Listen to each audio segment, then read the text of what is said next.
ಮಾಡಿದ್ದಕ್ಕೆ ನೀವೆಲ್ಲನ್ನ ಇದನ್ನ ಸದುಪಯೋಗ ತಗೊಳ್ಳಬೇಕು. ಈ ಕ್ಯಾಂಪಲ್ಲಿ ನಾವು ಮೇನ್ಲಿ ಇವತ್ತು ಟಾರ್ಗೆಟ್ ಮಾಡ್ತಿರೋದು ಕ್ಯಾಟ್ರಾಕ್ಟ್, ಅದಕ್ಕೆ ಕಣ್ಣಿನ ಪೊರೆ ಅಂತಾನು ಹೇಳ್ತೀವಿ.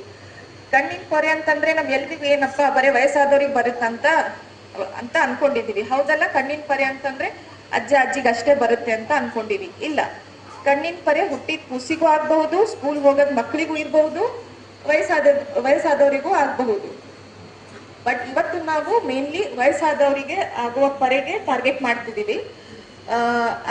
ಇದು ಬಿಟ್ರೆ ಬೇರೆ ಕಣ್ಣಿನ ತೊಂದರೆಗಳು ಬಹಳ ಇದಾವೆ. ರಿಫ್ರಾಕ್ಟಿವ್ ಎರರ್ಸ್ ಅಂತ, ಮಯೋಪಿಯಾ, ಹೈಪರ್ಮೆಟ್ರೋಪಿಯಾ, ಅಸ್ಟಿಗ್ಮ್ಯಾಟಿಸಮ್, ಮೆಲ್ಗಣ್ ಅಂತೀವಿ, ಸ್ಕ್ವಿಂಟ್ ಅಂತ ಹೇಳ್ತೀವಿ, ಕಣ್ಗುಡ್ಡೆ ಅಲ್ಗಾಡೋದಕ್ಕೆ ನಿಸ್ಟಾಗ್ಮಸ್ ಅಂತ ಹೇಳ್ತೀವಿ. ಅದು ಚಿಕ್ಕ ಮಕ್ಕಳಲ್ಲೂ ಇರಬಹುದು, ದೊಡ್ಡ ಮಕ್ಕಳಿಗೂ ಆಗ್ಬಹುದು. ಸೊ ಇದೆಲ್ಲ ನಾವು ಇದಕ್ಕೆ ನಾವು ರೆಗ್ಯುಲರ್ ಆಗಿ ಕಣ್ಣಿನ ಡಾಕ್ಟರ್ಗೆ ತೋರಿಸ್ಬೇಕು. ಸೊ ಇವತ್ತು ಉದ್ದೇಶ ಏನು ಈ ಕ್ಯಾಂಪಿಂಗ್ ಅಂತಂದ್ರೆ, ನಿರಂತರವಾಗಿ ನಾವು ಕಣ್ಣಿನ ತಪಾಸಣೆ ಮಾಡಿಸ್ಬೇಕು, ರೆಗ್ಯುಲರ್ ಐ ಚೆಕಪ್ ಅನ್ನ ಮಾಡಿಸ್ಬೇಕು.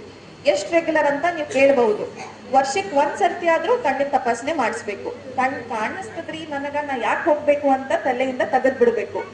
ರೆಗ್ಯುಲರ್ ಆಗಿ ವರ್ಷಕ್ಕೆ ಒಂದ್ಸರ್ತಿ ಕಣ್ಣಿನ ತಪಾಸಣೆ ಮಾಡಿಸ್ಬೇಕು. ಅದ್ರಾಗ ಎಲ್ಲಕ್ಕಿಂತ ಇಂಪಾರ್ಟೆಂಟ್ ಅಂದ್ರೆ ಶುಗರ್ ಇರೋರು, BP ಇರೋರು, ಕೊಲೆಸ್ಟ್ರಾಲ್ ಜಾಸ್ತಿ ಇರೋರು ಕೂಡ ಅವರಿಗೆ ಮೇನ್ಲಿ ಕಣ್ ತಪಾಸಣೆ ಮಾಡಿಸ್ಲೇಬೇಕು. ಅದರಿಂದ ಕಣ್ಣಿನ ನರ ಎಫೆಕ್ಟ್ ಆಗುತ್ತೆ. ಅದಕ್ಕೆ ನಾವು ರೆಟಿನೋಪತಿ ಅಂತ ಹೇಳ್ತೀವಿ. ಡೈಬೆಟಿಕ್ ರೆಟಿನೋಪತಿ ಆಗಲಿ, ಹೈಪರ್ಟೆನ್ಸಿವ್ ರೆಟಿನೋಪತಿ ಆಗಲಿ, ನಮ್ಮ ಕಣ್ಣಿನ ನರಗೆ ನಾವು ರೆಟಿನಾ ಅಂತ ಹೇಳ್ತೀವಿ. ಸೊ ಶುಗರ್, BP, ಹೆಚ್ಚಿಗೆ ಕೊಲೆಸ್ಟ್ರಾಲ್ ಇದ್ದವರಿಗೆ ಈ ಕಣ್ಣಿನ ನರ ಎಫೆಕ್ಟ್ ಆಗುತ್ತೆ. ಇದೇನು ಒಂದೆರಡು ದಿವಸದಲ್ಲಿ ಆಗೋದಲ್ಲ, ಇದು ಕ್ರಮೇಣವಾಗಿ ಎಫೆಕ್ಟ್ ಆಗಿ ನಮ್ಮ ಕಣ್ಣಿನ ದೃಷ್ಟಿ ಕಡಿಮೆ ಮಾಡ್ಕೊಂತ ಇರುತ್ತೆ. ಸೊ ವರ್ಷಕ್ಕೆ ಒಂದ್ಸತಿ ನಾವು ತೋರಿಸ್ಕೊಂಡ್ರೆ ನಮಗೆ ಗೊತ್ತಾಗುತ್ತೆ ಕಣ್ ಚೆನ್ನಾಗಿದೆನೋ ಚೆನ್ನಾಗಿಲ್ಲ ಅಂತ.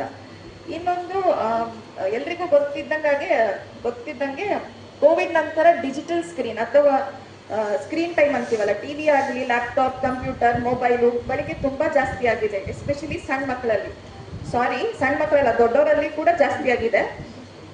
ಸೊ ಅದರಿಂದ ಕೂಡ ನಮ್ಮ ಕಣ್ಣಿನ ನರದ ಮೇಲೆ ಕೆಟ್ಟ ಪ್ರಭಾವ ಇದೆ. ಸೊ ಅದರ ಬಳಕೆ ನಾವು ಕಡಿಮೆ ಮಾಡಿದ್ರೆ ನಮ್ಮ ಕಣ್ಣು ಆರೋಗ್ಯವಾಗಿ ಇರುತ್ತದೆ. ಇನ್ನೊಂದು, ನಾವು ನಮ್ಮ ಕಣ್ಣಿನ ಸ್ವಚ್ಛತೆಯನ್ನು ಕಾಪಾಡಬೇಕು. ಹೆಂಗ್ರಿ ಅಂತ ನೀವು ಕೇಳ್ಬೋದು. ಹೆಂಗಂತಂದ್ರೆ ಫಸ್ಟ್ ಬೇಸಿಕ್ ಥಿಂಗ್ ಏನಂತಂದ್ರೆ ನಮ್ಮ ಕೈಗಳು ಸ್ವಚ್ಛಾಗಿ ಇಟ್ಕೋಬೇಕು. ನಾವು ಅನ್ನೋಯಿಂಗ್ಲಿ ಗೊತ್ತಿಲ್ಲಾರ್ದಂಗೆ ನಾವು ಕೈ ತಗೊಂಡು ಕಣ್ಣಿಗೆ ಮುಟ್ಕೊಂತೀವಿ, ಉಚ್ಕೊಂತೀವಿ. ಸೊ ಮೇನ್ ಕಾಮನ್ ಕಂಪ್ಲೇಂಟ್ಸ್ ನಮ್ಮ ಹತ್ರ ಬರೋ ಪೇಷಂಟ್ಸ್ ಏನಂದ್ರೆ ಕಣ್ ಕೆಂಪಾಗುತ್ತೆ, ತುರಿಕೆ ಬಿಡುತ್ತೆ, ಕಣ್ ಚುಟ್ಲಿ ಆಗುತ್ತೆ. ಸೊ ಫಸ್ಟ್ ಥಿಂಗ್ ನಾವು ನಮ್ಮ ಕೈಯನ್ನ ಸ್ವಚ್ಛಾಗಿ ಇಟ್ಕೋಬೇಕು. ಇನ್ನೊಂದು ಏನಂತಂದ್ರೆ ಬಿಸಿಲಲ್ಲಿ ಹೋಗ್ತೀವಿ, ಧೂಳು ಗಾಳಿಯಲ್ಲಿ ಓಡಾಡ್ತೀವಿ. ಸೊ ಆ ಟೈಮಲ್ಲಿ ಕೂಲಿಂಗ್ ಗ್ಲಾಸಸ್, ಈಗ ಡೇ ಅಂಡ್ ನೈಟ್ ಗ್ಲಾಸ್ ಆಗಲಿ, ಕೂಲಿಂಗ್ ಗ್ಲಾಸ್, ಕನ್ನಡಕ ಅದನ್ನ ಬಳಸಬೇಕು.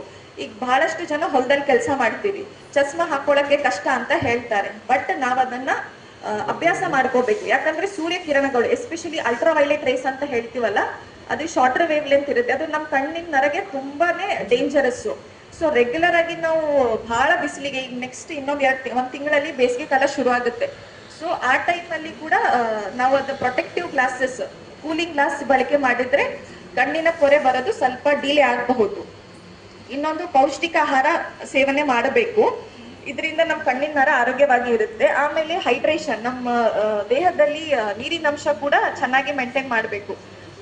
ಇನ್ನೊಂದು, ಸ್ಮೋಕಿಂಗ್ ಆಗಲಿ, ತಂಬಾಕು ಆಗಲಿ, ಟೊಬ್ಯಾಕೋ ಚಿವರ್ಸ್ ಆಗಲಿ, ಇದ್ರದ್ದು ಸೇವನೆ ಕೂಡ ಕಡಿಮೆ ಮಾಡಿದ್ರೆ ನಮ್ಮ ಕಣ್ಣಿನ ನರ ಆರೋಗ್ಯವಾಗಿ ಇರುತ್ತೆ ಅಂತ ಹೇಳಕ್ ಇಷ್ಟಪಡ್ತೀನಿ. ಅಂಡ್ ನಾನು ಕೊನೆಯದಾಗಿ special thanks to doctor Basavaraj Bandnur sir ಹಾಗೂ ನಮ್ಮ ಬನಶಂಕರಿ ಹಾಸ್ಪಿಟಲ್ ಸ್ಟಾಫ್ಗೆ ಹೇಳಕ್ ಇಷ್ಟಪಡ್ತೀನಿ. ಅವರು ನನಗೆ ಮೊದಲಿಂದನೂ ಸಪೋರ್ಟ್ ಮಾಡ್ಕೊಂತ ಬಂದಿದ್ದಾರೆ. ಇವತ್ತು ಕೂಡ ನನ್ನ ಜೊತೆ ಬಂದು ಡಾಕ್ಟರ್ ಮಾತಾಡಂಗಿಲ್ಲ, ನೀನೋ ಮಾತಾಡಂತೀಯ, ನನ್ನ ಮಾತಾಡಕ್ ಬರಂಗಿಲ್ಲ. ಯಾಕಂದ್ರೆ ನಾವು ಯಾವುದೇ ಕಾರ್ಯಕ್ರಮ ಮಂಗಳೂರು ಮನೆತಂದವರು ಮಾಡ್ಬೇಕಾದ್ರೆ ವಸ್ತ್ರದವರು ಮಡಿ ಹೆಸರು ಹೇಳಿ ನಾವು ದೀಪ ಹಚ್ತಿದ್ವಿ. ನಮ್ಮ ಅಜ್ಜಿಯವರು ಇದನ್ನ ಮಾತು ಹೇಳಿದ್ರು. ನಾವು ಇವತ್ತಿನ ಆಗ್ತದೆ ಮತ್ತು ವಿಶೇಷವಾಗಿ ಅವಲಂಬಿತನಾಗಲಿಕ್ಕೆ ಆಗದೆ ಸ್ವತಂತ್ರವಾಗಿ ಬದುಕಲಿಕ್ಕೂ ಕೂಡ ಇವೆಲ್ಲ ಎದುರುಗಳು ಸಾಧ್ಯವಾದ. ಆದ್ದರಿಂದ ಆ ಅರ್ಥದಲ್ಲಿ ಕಣ್ಣು ಬಹಳ ಮಹತ್ವದ ಪಾತ್ರವನ್ನು ನನ್ನ ಜೀವನದಲ್ಲಿ ವಹಿಸುವುದರಿಂದ ಕಣ್ಣಿನ ತಪಾಸಣೆ ಮತ್ತು ಅದಕ್ಕೆ ಬೇಕಾಗಿರ್ತಕ್ಕಂಥ ಶಸ್ತ್ರಚಿಕಿತ್ಸೆ ಮಾಡ್ತಕ್ಕಂಥ ಮಹಾನ್ ಪುಣ್ಯಕರವಾಗಿರ್ತಕ್ಕಂಥ ದಾಸೋಹ ಸೇವೆಯನ್ನು ಏನು ಅಂದಾನಪ್ಪನವರ ಸ್ಮರಣಾರ್ಥವಾಗಿ ಅವರ ಎಲ್ಲ ಮಂಗಳಗುಡ್ಡ ಬಂಧುಗಳು ಹಾಕಿಕೊಟ್ಟಿದ್ದಾರೆ. ಶಿಕ್ಷಣ, ಅರಿವು, ಆಚಾರ, ಆರೋಗ್ಯ ಮುಂತಾದ ಕಾರ್ಯಕ್ರಮ ಸಮಗ್ರವಾಗಿ ಮಾಡ್ತಾ ಇದ್ದಾರೆ.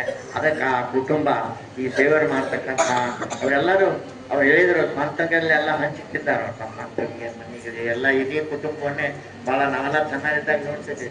ಮಂಗಳೂರು ಶಿವಪ್ಪನವರು ಮತ್ತು ಅವ್ರ ಬಸಪ್ಪನವರು ಭಾಳ ಕಷ್ಟದಲ್ಲಿ, ನಾವು ಕೂಡ ಅನೇಕ ಕಷ್ಟದಲ್ಲಿ ಇದ್ದೀವಿ ನೋಡಿದ್ವಿ. ಬಟ್ ಇವತ್ತು ನೋಡಿದ್ರೆ ಅವರು ಎದರಿಂದ ಬೆಳೆದಾರ ಅಂತ ಕಾಯಕತೆ, ದುಡಿಮೆ, ಸತತವಾಗಿ ದುಡಿಮೆ, ಪರಿಶ್ರಮದ ದುಡಿಮೆ ಮಾಡುವುದರಿಂದ ಆ ದುಡಿಮೆಯಲ್ಲಿ ಹಂಚಿಕೊಂಡು ತಿನ್ನುವುದರ ಮೂಲಕವಾಗಿ, ದುಡಿಮೆ ಮಾಡುವಾಗ ಪ್ರಾಮಾಣಿಕತೆ, ಶ್ರದ್ಧೆ, ನಿಷ್ಠೆ ಇವುಗಳನ್ನು ಮಾಡುವ ಮೂಲಕವಾಗಿ ಆ ದುಡಿಮೆಗೆ ಏನು ಪ್ರತಿಫಲ ಅಂತಕ್ಕಂಥ ಬರ್ತದೆ.